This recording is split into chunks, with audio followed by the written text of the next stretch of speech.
Friends आगे देखिए, जो ब्रिटिश रूल का था इंडिया में, तो क्या हुआ था उस टाइम पे। पॉजिटिव चीजें क्या, हाई इंडिया में एक जो रेलवे, इंडियन रेलवे नेटवर्क है वो उन्होंने सेटअप किया था। टेलीग्राम सिस्टम उन्होंने इंडिया में सेटअप किया था। पोस्टेज सिस्टम उन्होंने इंडिया पे सेटअप किया था। ये उनकी पॉजिटिव चीजें थी। नेगेटिव चीजें थी कि उन्होंने इकोनॉमिकली एक्सप्लॉइट किया कंट्री को। इंडिया की जो इंडिजिनस इंडस्ट्रीज थी वो डिस्ट्रॉय हो गई। इकोनॉमिक एक्सप्लॉयटेशन किया इंडिया का। और उन्होंने अपने टाइम में सप्रेस्ड लॉज जो है वो लागू किए। जैसे एग्जांपल हम ले लेते हैं रोलर टैक्स की, जिसकी आज के हिस्ट्री में एक इम्पोर्टेंट एक एक बड़ा ही दर्दनाक एक जो है एक्ट था, अनलॉफुल एक्ट था ये। तो मतलब इसमें कोई जो इंडियंस के अगेंस्ट था। तो ये चीजें थी उस टाइम पे। तो उसके बाद क्या हुआ कि ये इनके पॉजिटिव और नेगेटिव चीजें थी।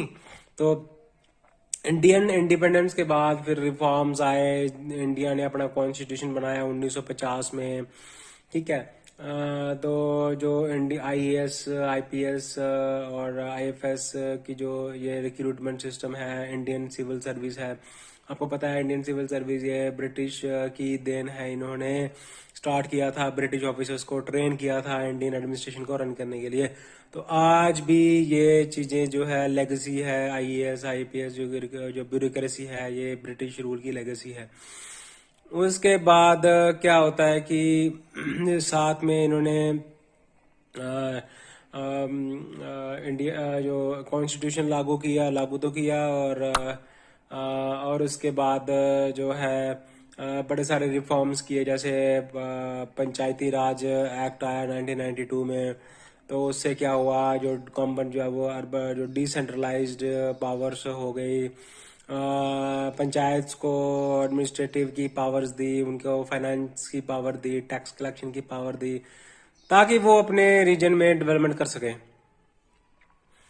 आज इंडियन पुलिस एक्ट 1861 के कुछ चीजें आज भी लागू हैं, बट रिफॉर्म्स काफी सारे हुए हैं बीच बीच में। तो ये सब ऐसे इवॉल्व हुआ इंडियन एडमिनिस्ट्रेशन। देखो, मॉडर्न पीरियड का एडमिनिस्ट्रेशन झलकता है इंडियन एडमिनिस्ट्रेशन में। ब्रिटिश रूल का एडमिनिस्ट्रेशन झलकता है इंडियन एडमिनिस्ट्रेशन में। उसके बाद ये मुगल रूल का कुछ पार्ट जो है वो एडमिनिस्ट्रेशन का झलकता है इंडियन एडमिनिस्ट्रेशन में। तो हिस्टोरिकल एवोल्यूशन हुआ इस तरह से। गाइस, चैनल को लाइक करें, सब्सक्राइब करें, शेयर करें।